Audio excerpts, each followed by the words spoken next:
Hi, so my name is Allie Schulist. I will be doing my demonstration speech on making a flower arrangement.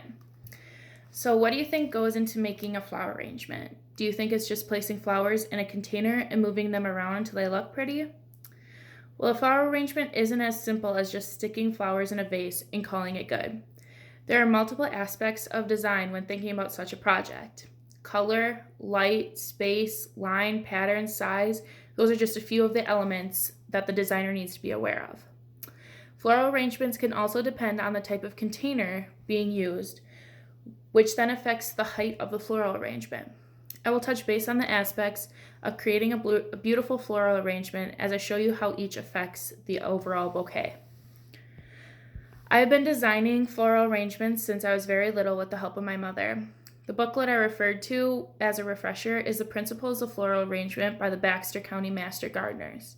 I've also done many speeches in front of my FFA and 4-H clubs as well with floral arrangements. So you may be thinking, why do I need to know how to create a floral arrangement? I don't really care about flowers, something along those lines. Well, one day, for guys, your significant other may adore flowers and want a large flower garden, like me.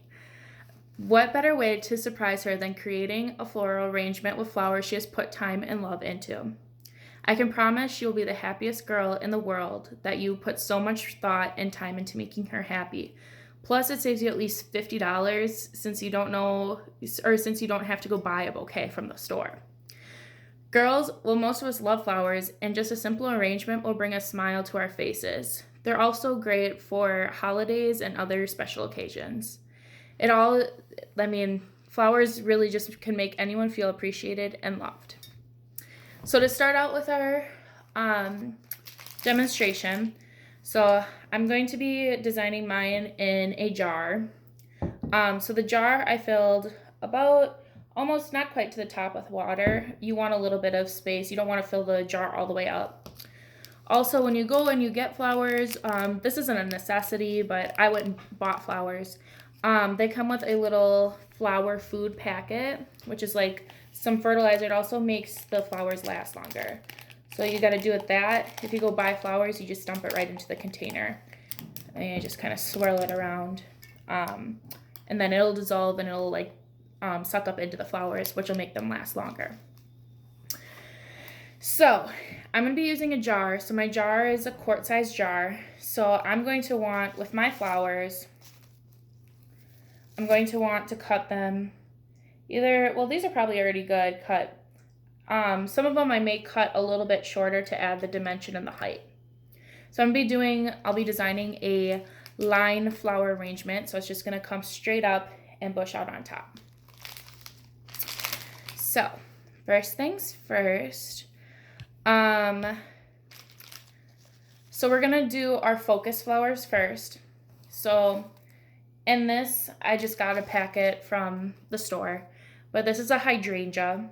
So my hydrangea is going to be my focus flower, and there's only one of them in there. So with any of your focus flowers, or pretty much any of your flowers that you design your arrangement with, you want them to be in odd numbers. You don't really want to use even numbers because otherwise it just seems a little odd in the arrangement. So usually you want to design in like 1s, 2s, 5s, any odd numbers. So this guy's a little tall here, as you can see. So I'm going to trim him down a little bit. And just stick him in. Probably go a little bit more. I don't like my flower arrangement to be too high up in the sky from the vase. So that's about good. So you can see it's probably not quite double the height of the jar. So this is our focus flower, the hydrangea. I like to leave these leaves on here as well because they add some extra greenery to the arrangement. So next we'll do our secondary. So our secondary are going to be these daisies.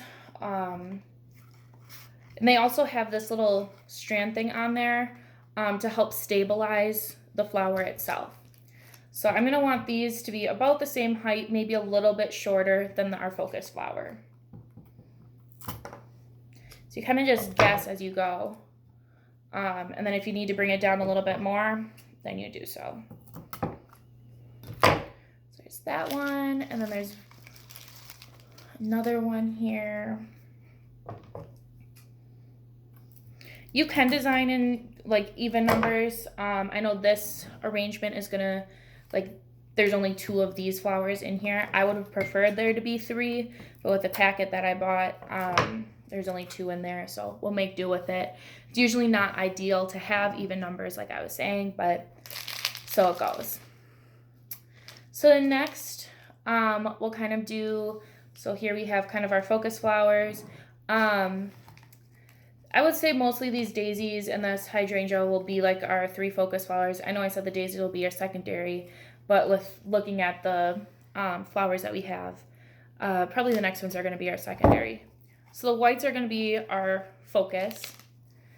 Now these ones are going to be our secondary. So we have yellow, and then we also have like a burnt orange.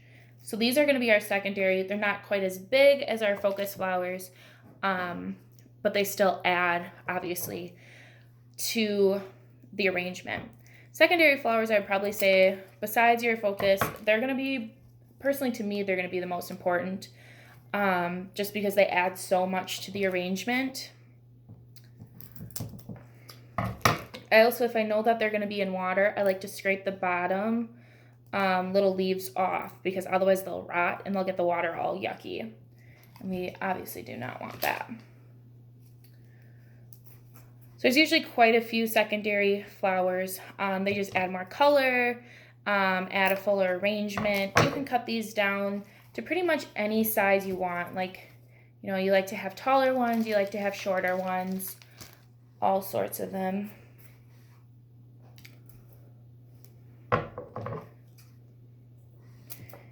And cutting them at different sizes gives more dimension to the arrangement itself as well.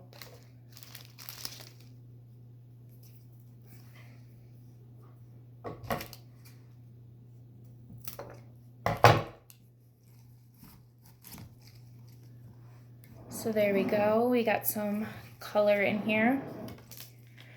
And then finally is going to be our filler flowers. So as you can see, these guys, they're small. They don't look like much, but they actually add quite a bit to the arrangement. So these will kind of, once again, kind of take off. And you'll see once I add them, they actually pop the arrangement. They make the arrangement very nice. Yeah. You can stick them in the middle. You can make different heights, different lengths, different, you know, all sorts of stuff there. What's nice about flower arrangements is you get to be really creative. You pretty much, you know, you get to do whatever you want. There's nobody really telling you what to do with these.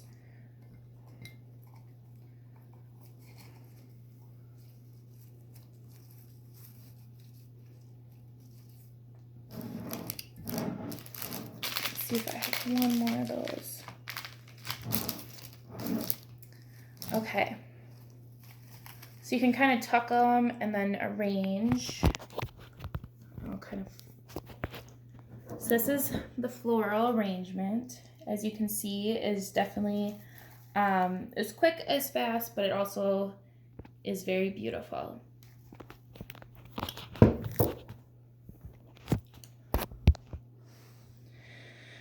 So, there's a lot of different stuff going on in a floral arrangement, like I said. So you always just want to be sure of like all the aspects, that you're judging the height, you're judging the colors. The colors have to flow together. Usually you want colors that are going to complement each other or on opposite sides of the color wheel, because those will just really bring out each other. So just make sure to choose the appropriate container. Figure out how you want your arrangement to be shaped. So like I said, this is going to be a line arrangement here, which is common. It's also seen from all different sides. So it can be like a centerpiece. You want to pick your flowers. Do not forget a focal flower, secondary flowers, fillers, and then the greens. And greens are nice too because, you know, they obviously add more, but also greens come on the flowers too. So like down below here, you can see that a lot of the lower leaves I left on because that can be also substituted as greens. So that is how you create a flower arrangement. And now it's time to enjoy the beauty of this flower arrangement because I know it'll bring so much joy to all those in my home. Thank you.